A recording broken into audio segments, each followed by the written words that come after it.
And so this moment right here is so important, because here we all meeting up on the same street, even though we didn't plan it, but we all want the same thing, which is justice, liberation for our people.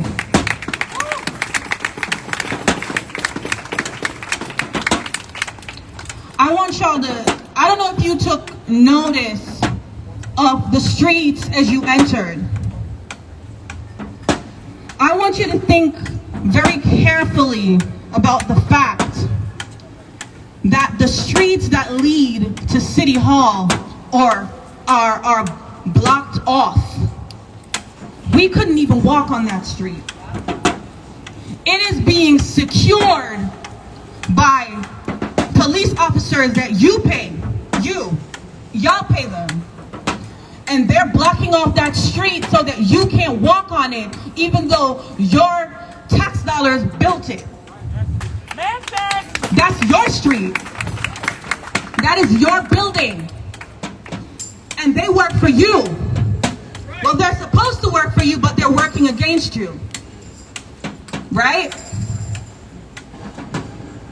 But we're here, well, we came out here today, and now we're joined by you, which is so very special. But we came out here today because we wanted to call for justice for our sister, Breonna Taylor.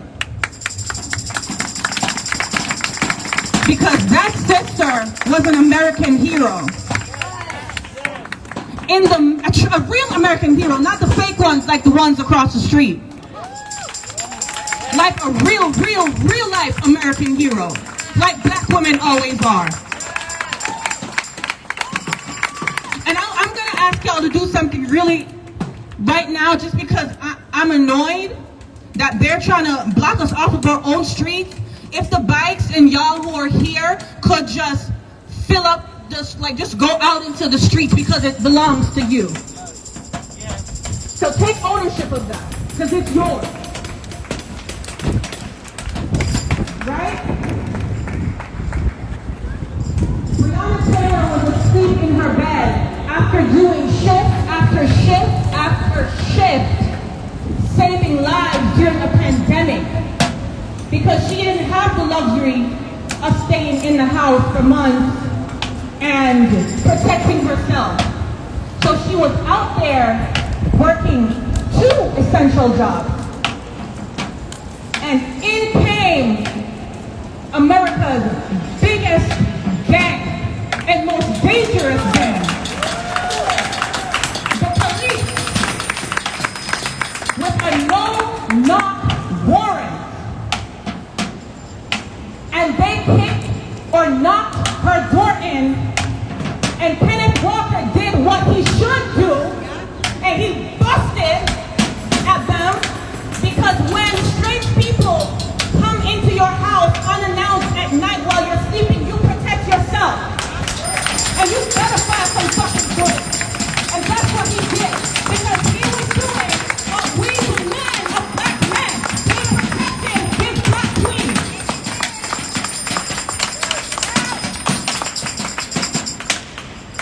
And though his efforts were valiant, they were not successful. And so they kicked that door in, and they put 8 bullets in Breonna Taylor, in bed. 8 bullets. And what they don't tell you is she didn't die right there. She was still breathing. They could have even attempted to save her life. But they didn't. They didn't call the paramedics. They didn't call an ambulance. No, they didn't. Right? And our sister died. And after months, we finally got a police report, and the police report said no injuries. 8 bullets. But the police report said no injuries. But I want to extend this to an even bigger conversation. Because America has a history of violence against black women. This is not new. America has always been violent towards black black women. This didn't start now, right? And so we're here today to say that this movement that is currently happening is going to be the end of police violence against black people, and I mean all black people. I don't think you heard me. I said all black people. All of them. Black women, black trans women, black queer folk, black children. Don't even get me started on what this country has done to our children. This country has been violent, extremely violent towards black children since its inception. Since the days when our ancestors, slave women, would wake up in the middle of the night and find that the slave masters had taken their infants from them and used them as crocodile bait. To Emmett Till, to Trayvon, right? To Anana Stanley Jones. But this year is the year that we end that. I don't know if you believe it. I don't know if you believe it. I believe it. This is the last revolution. There will not be another revolution after this, because we will not stop. We will not stop until they stop. People keep coming up to me asking me, when are y'all going to go home? When are y'all going to stop this? And my answer to them is always, we will stop when they stop. This is, in fact, the last revolution. And so we're asking for everything. We are demanding everything. We're not asking, we're not begging, we're not groveling. We are telling you that you will give us justice or else. We are telling you that you will give us freedom or else. We are not asking for black liberation. We are taking our liberation. So you can keep your crumbs. You can keep the little pieces of cake and the slices that you've been trying to throw at us to pacify us. Because we don't want it. We want the whole fucking cake. We will not go into another year the same way we entered this year. There will not be another generation of American children that will grow up watching black and brown men and women murdered on TV and on social media. It ends here. And so if you believe that, you have a duty to stand out here and stay out here in these streets, even when it's inconvenient. Because if you think you're tired now, black folks, we've been tired. We were born tired. We were born into a country that has tried to execute us since our very inception, since the moment we come out of our parents' wombs. This country, this world tries to terminate us, tries to murder us at every turn. And so if you truly, truly are about this life, and I believe in you, and I think you really are, then you won't let up. Don't take your foot off their necks. Do not take your foot off of the neck of this country. Because if we fold, then our grandchildren have to do what we're doing now. And I don't know about y'all, but that is not what I see for my grandchildren. My grandchildren should not have to march in these fucking streets for basic human rights. Basic human rights. We're not out here marching for pensions and billions of dollars. We're here marching literally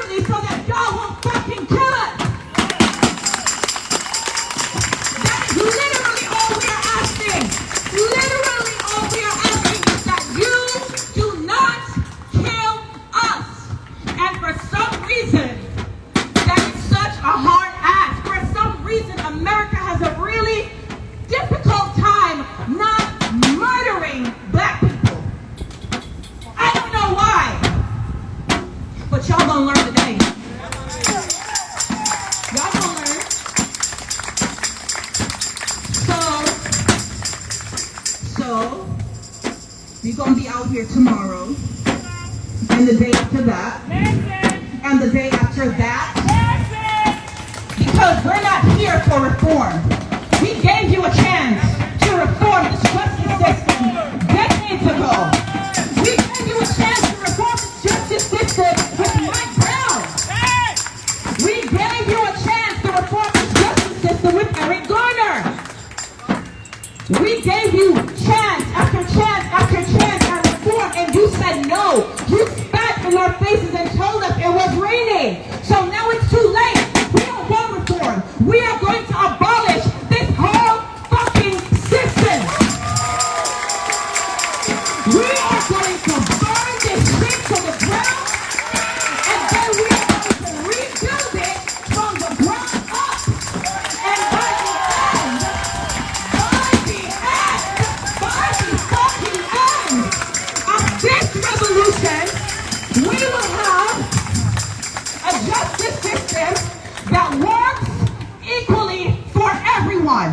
By the end of this revolution, we will have a country that treats everyone fairly and equally, regardless of race, gender, and who the fuck you want to fuck.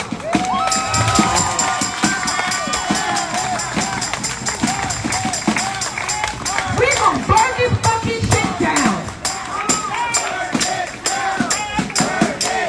I hope y'all have some alternate training.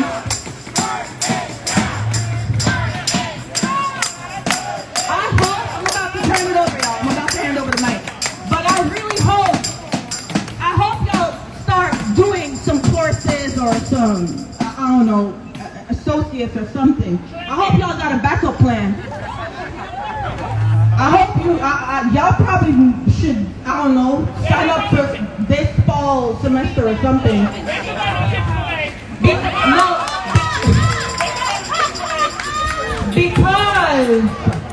Because we are going to defund and abolish the NYPD.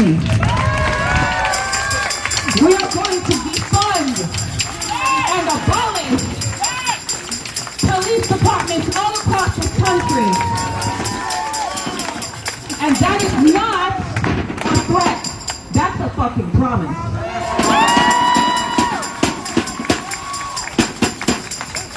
So when I say burn it down, you repeat after me. Burn it down. Burn it down. Burn it down. Burn it down. Burn it down. Burn it down. Burn it down. Burn it down. Burn it down. Burn it down. Burn it down. Burn it down. Burn it down. Burn it down. Burn it down. Burn it down. No justice. No justice. No justice. No N-word. No justice. No justice. No justice. No racist. Period.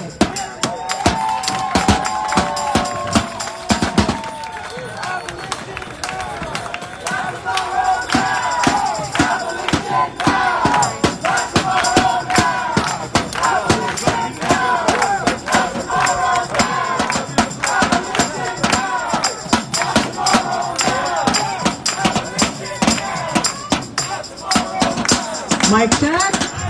Mic check. Right now, I want to open the floor to Susan so she can share the beauty that is Abolition Park. When I say Susan, you say Susan. Susan. Susan. Susan. Susan. If you don't know what Susan. If you don't know what Susan is, you will soon enough. So I want to make space, this whole area. First I want to thank my ancestors for allowing me to be in this space and collect this energy and give this energy out. Thank you, ancestors. Second, I want to talk about AP. I see a lot of my AP family here. Hi, AP. AP stands for Abolition Park. And I want to thank my sister for shining light on how City Hall is blocked off. I can explain to you why it's blocked off. For about a month, a collective of protesters who were unhappy with the NYPD's budget cuts, spent time and built community, built in abolition. If you're scared of the word abolition, get used to it because it's here and it's coming. It's right around the corner. We're not tomorrow now, right? So Abolition Park, we built a community of mutual aid. We supported each other. We used our resources of food, shelter, mental health resources to uplift each other in a space together. It was rooted in Black family. Black family.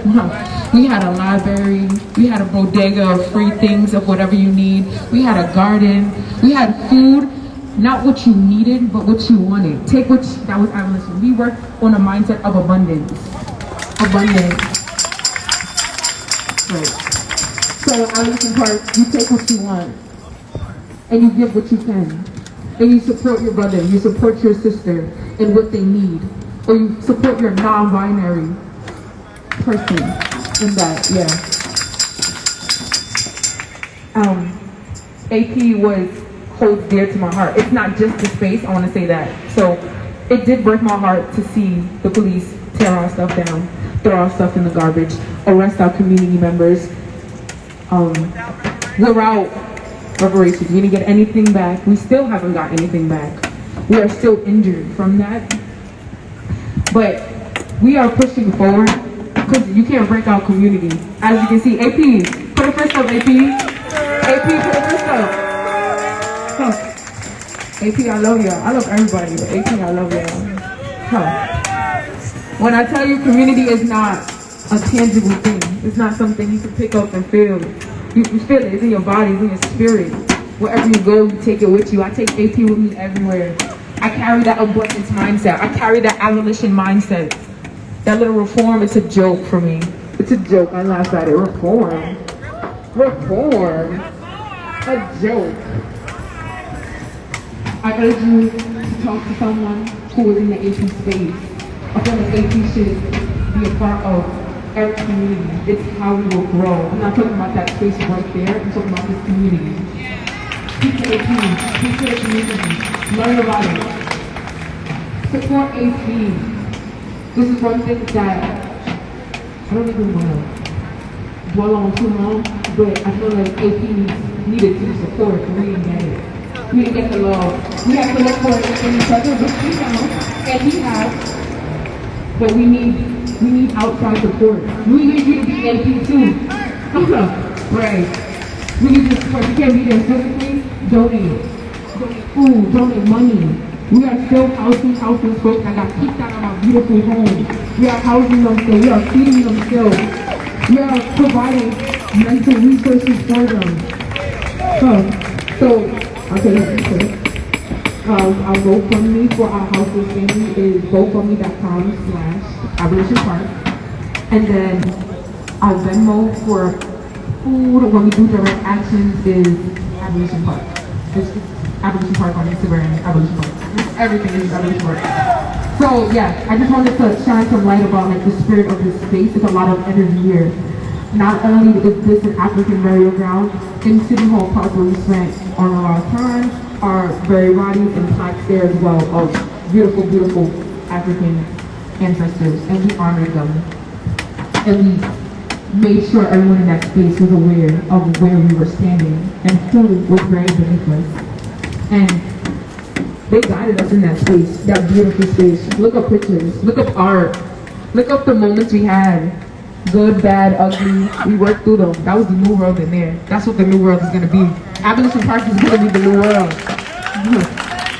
And Susan's gonna help you get there. Thank you. Hey, Annabelle.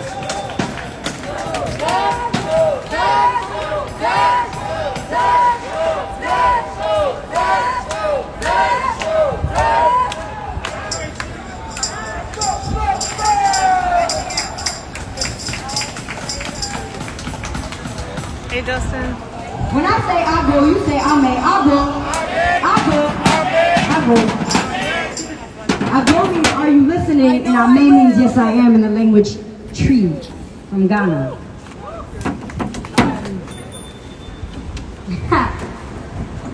I came out here today because as Kim said, myself and a fellow sister, we held a little sit-in right in front of the FBI headquarters, right where all their big state buildings are.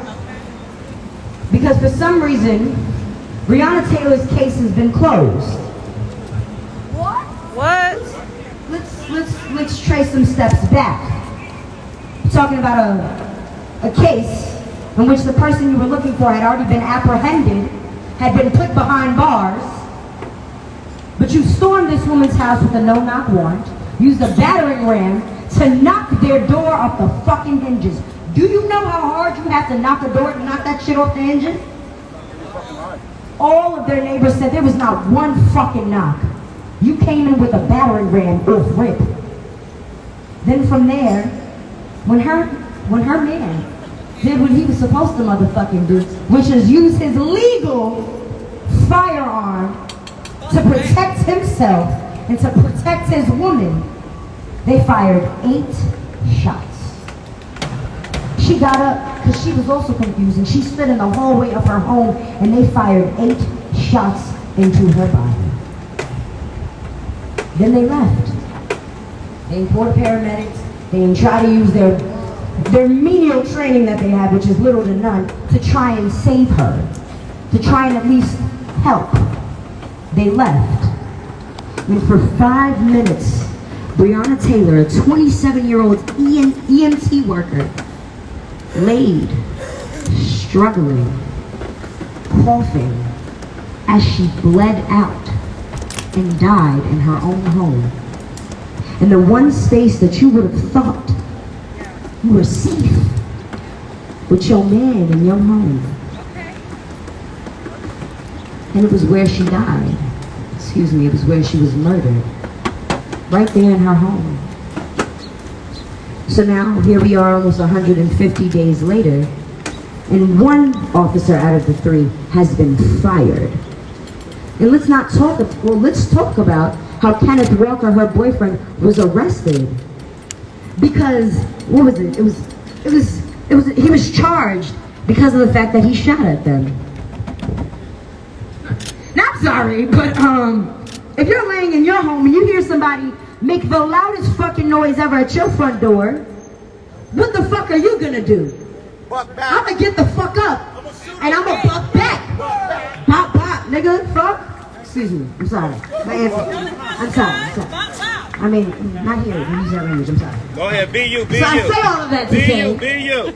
we came down here today for her. To make some noise and to let them know, y'all can't silence us. We will not allow 3 men that murdered a black woman to walk free. Because let me make this clear. When you kill a black woman and do nothing to charge her murderers, you tell the world you don't give a fuck about black women. When you attack one of us, you attack every single one of us.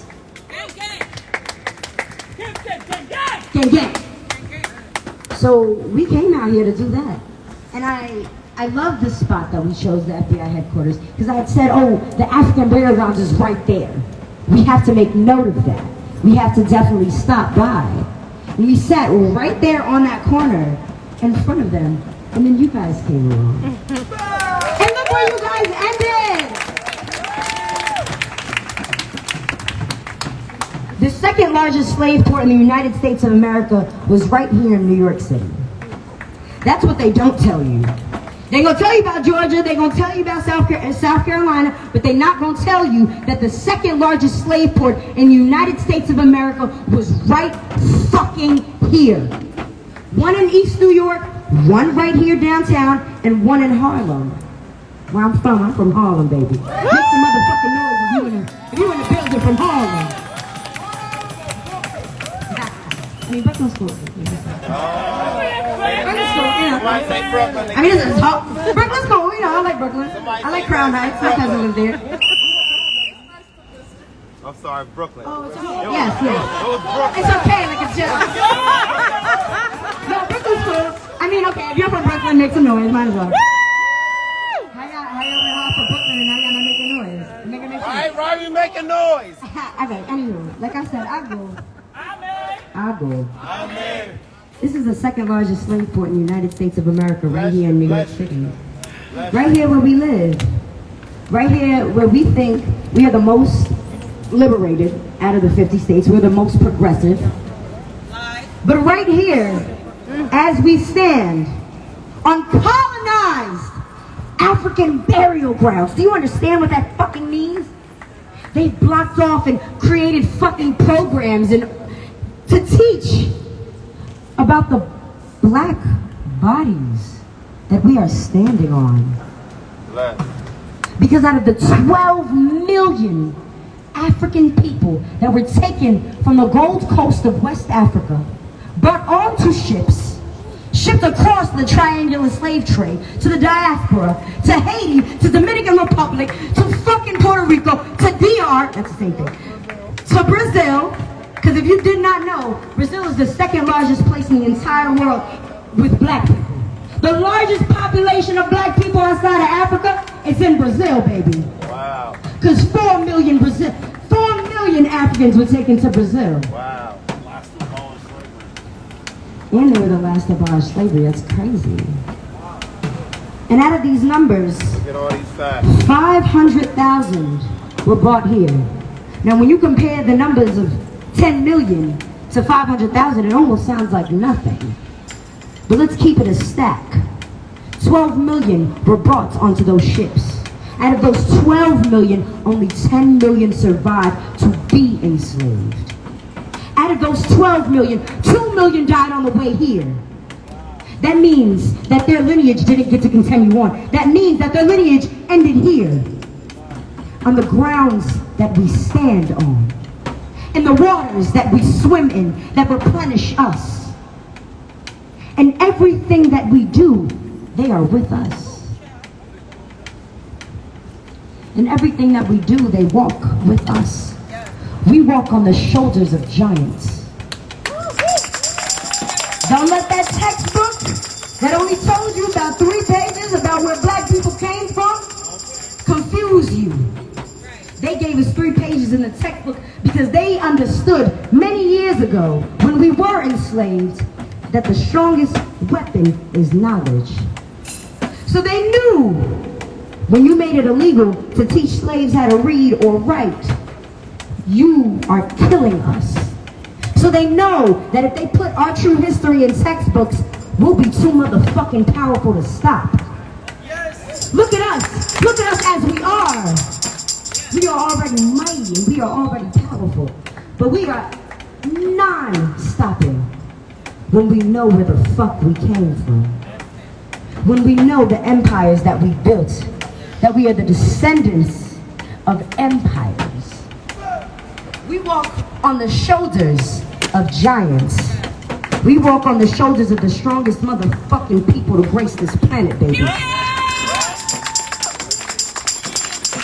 Hold your friends, baby. So yeah, I just wanted to give my quick piece because we in this motherfucking space today. They got this shit blocked off. How the fuck you gonna kill us? Bury our bodies in unmarked fucking graves and then tell us we can't stand here. How the fuck that makes sense? Bitch, my ancestors' bodies are here. And do you know what you did around my ancestors' bodies? That you left in unmarked fucking graves. Because you didn't give a fuck about respecting our dead. We were nothing but cargo to you. You built your federal buildings around us. But baby, let's tell the truth though. We know who built the federal buildings as well. The same people who built this country are the same people who lay here slain. Because some of us chose freedom over enslavement. And those of us, or those of them who did, we carry on their legacies through us. Because we are non-stopping. We are everlasting people, baby. I can preach all day, I swear. My ancestors are really speaking to me right now. Go But ahead, go ahead. my name is Cherish. Everybody say, hey, Cherish. Hey, Jared. Y'all from New York. Don't know about that. I say, hey, Cherish. Hey, Jared. I'm sorry, my hair is out today. Hey, Jared. I am 18 years old.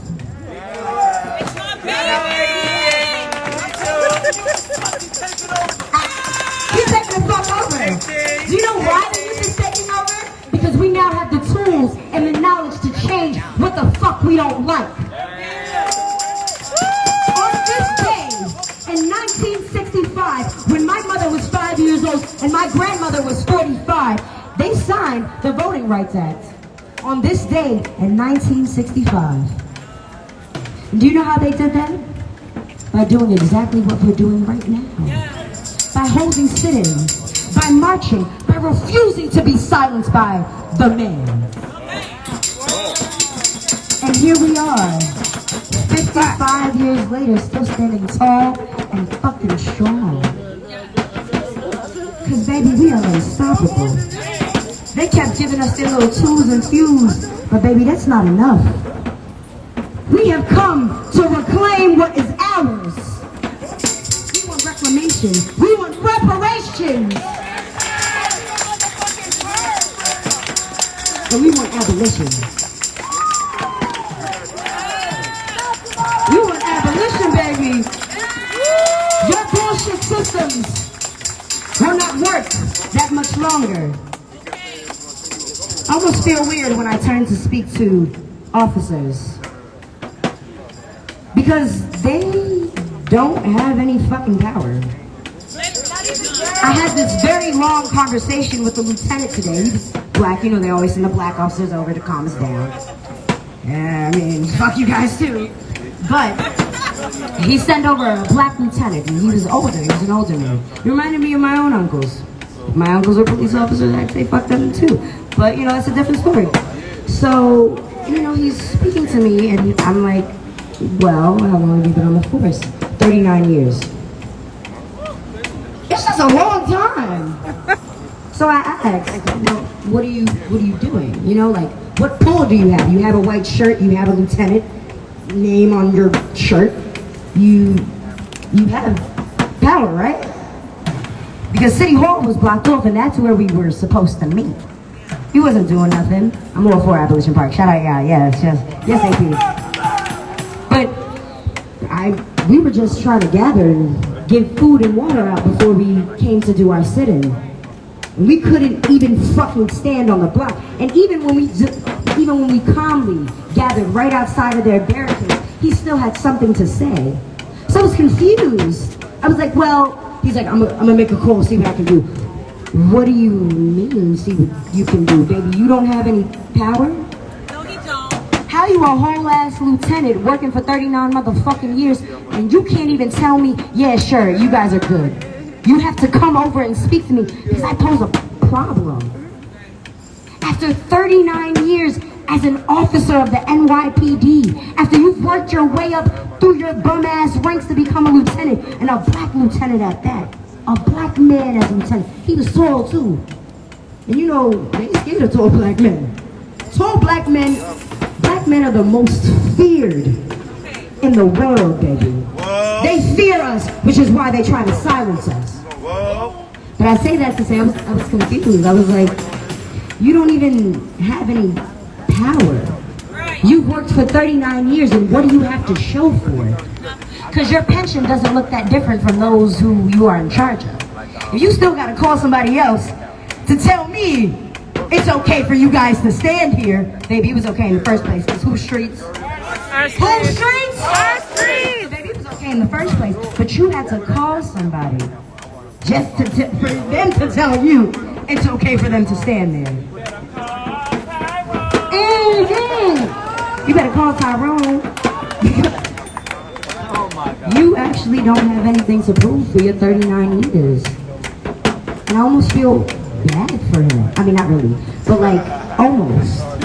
On like black person to black person. I feel like, damn, like you really tried. And here you are 39 years later and ain't shit changed, and I feel bad for you. So when I look at these officers, I almost feel bad. Because your little pension and your little badge and your gun don't really mean shit outside that job. Y'all are still public servants being paid by the people. Because if as a collective 500,000 of us decided we're not gonna pay taxes no more, what the fuck would y'all do? What the fuck are y'all gonna do? These are public servants that have no actual pull. And they work for a man who's sitting at home on his high motherfucking horses with his feet kicked up, not giving a fuck what happens to the officers on the front line. Mind you, of course, none of them are actually in danger, considering the fact that they got a badge, a gun, a taser, a fucking tase gun, and tear gas? And you gonna tell me I had my goggles on and he was like, you came out here ready? Yeah, because y'all are fucking bucking. Y'all are wailing. And you have a comment to say about me wearing goggles. Goggles? I think I wouldn't need goggles if y'all wasn't tear gassing niggas and pepper spraying. You mean to tell me tear gas is illegal in warfare, but you can use it on people who are asking you to stop killing us? We ain't asking for nothing crazy. Here we are 500 years later standing on the same ground that our ancestors were dragged and died on, just for them to still keep killing us, and for them to make it seem like it's a task when we ask them to stop. They would rather see this country burn and roar, and it's gonna burn, but they would rather see this country burn than to simply give us our motherfucking rights. Oh well, break it down, you know what I mean? It's like, alright, we don't get it, break it down.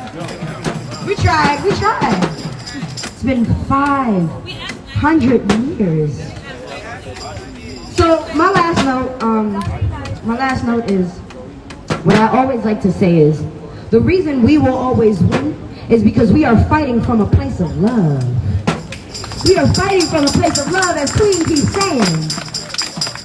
Because when you fight from love, love will always win.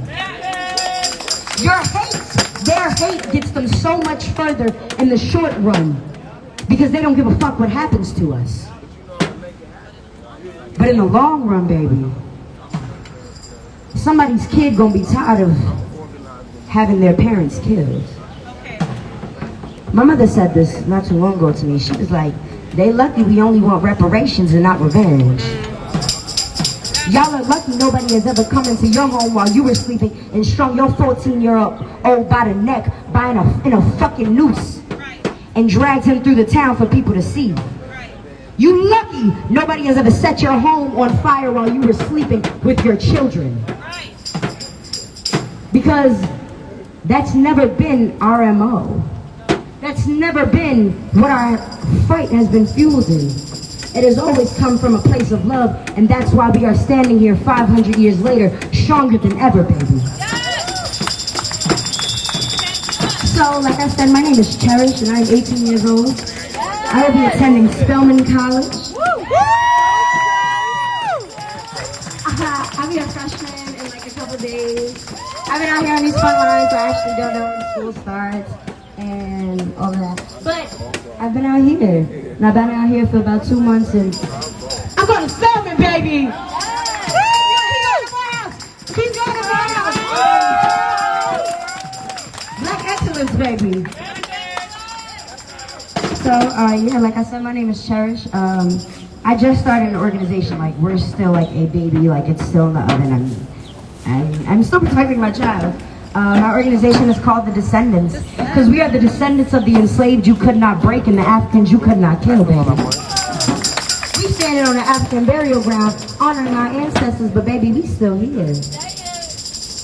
We are still motherfucking here. So, my Instagram is Cherish, LUVSYOU. Definitely give us a follow. Our next large thing, he is my VP from our organization. This is Felipe. My next big thing that I will be doing for my org is, just for us and for our people, we'll be opening a recreation center in Harlem for black youth. Because black babies matter! Black children matter! that's all the fuck I got to say. Thank you guys.